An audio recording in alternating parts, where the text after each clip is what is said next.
So not only no, but hell no to this passage. I think the Democrats were just so quick to say yes. Happy Friday. Busy week at work. Had some out of county stuff. Was in Harris County. Was in San Patricio County, Sinton. And but it's good to be back. Was back with the guys picking up signs and repairing signs, and the wind did some damage, but cleaning that up and gearing up for our runoff. It's the end of May with early voting, the 18th through the 22nd, and we're getting our message out. I'm going to keep going. Had some fun last week with a discussion on lowering property taxes and you know, what are you going to do with $200? That will continue going forward. I really want to add some meat to the bones on that discussion, just to really get into the weeds and in the numbers of that economic data and of the median values. But what I want to talk about today, is not my runoff. It's not my runoff, which is the end of May. The end of April, the 20th through the 28th, is early voting with May the 2nd. So the end of April and the beginning of May is another huge election. It's not a person.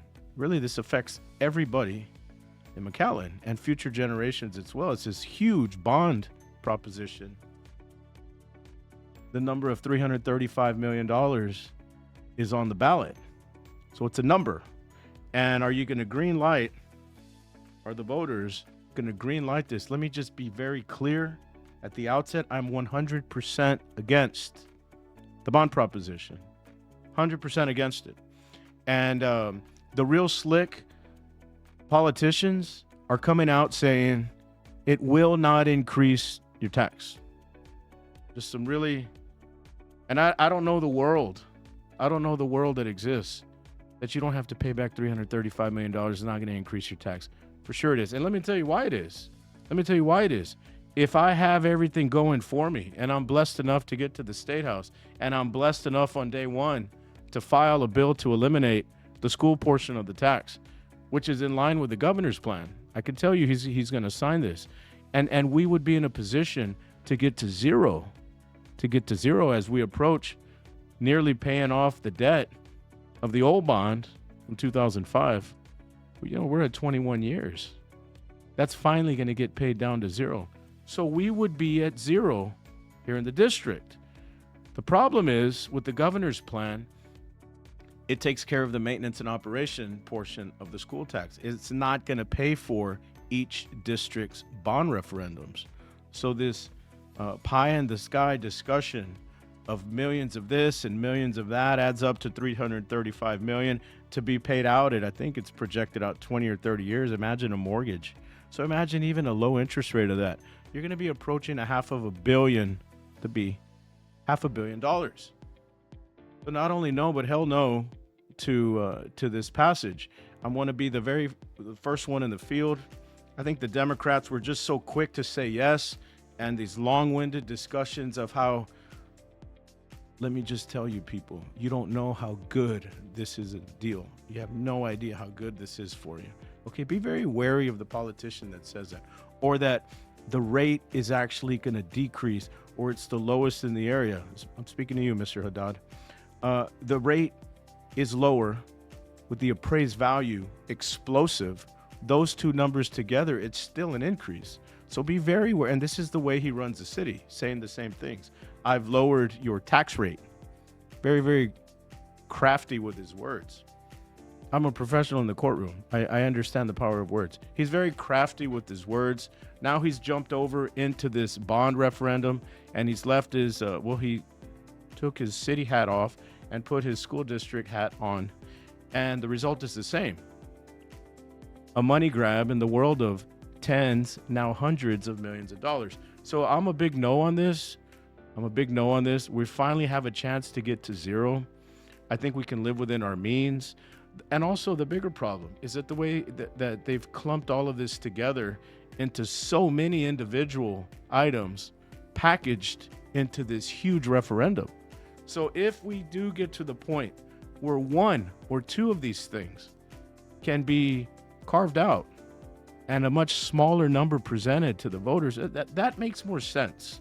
So let's just get into the world of logic. My whole campaign has been to fight to tighten the belt of runaway spending. And here we go. Only days before my runoff. I've been blessed enough to go forward and advance to this runoff. Only days before this gets laid out in front of me.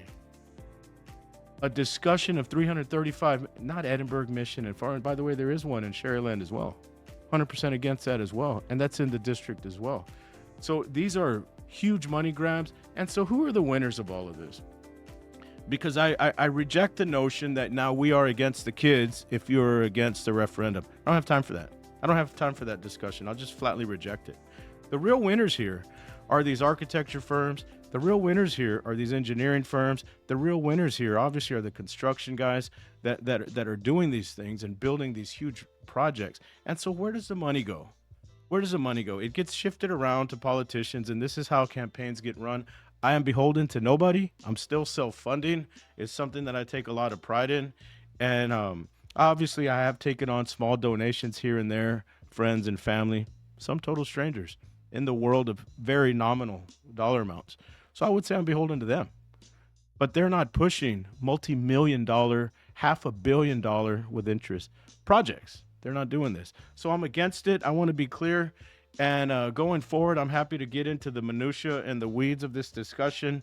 This is a boondoggle, and this is a huge, huge power grab crammed down our throats, the city of McAllen. And it makes me think, hey, well, who's going to look out for the kids? I am, because they would be burdened, even the kindergartner, projecting out a 30-year payout, a five-year-old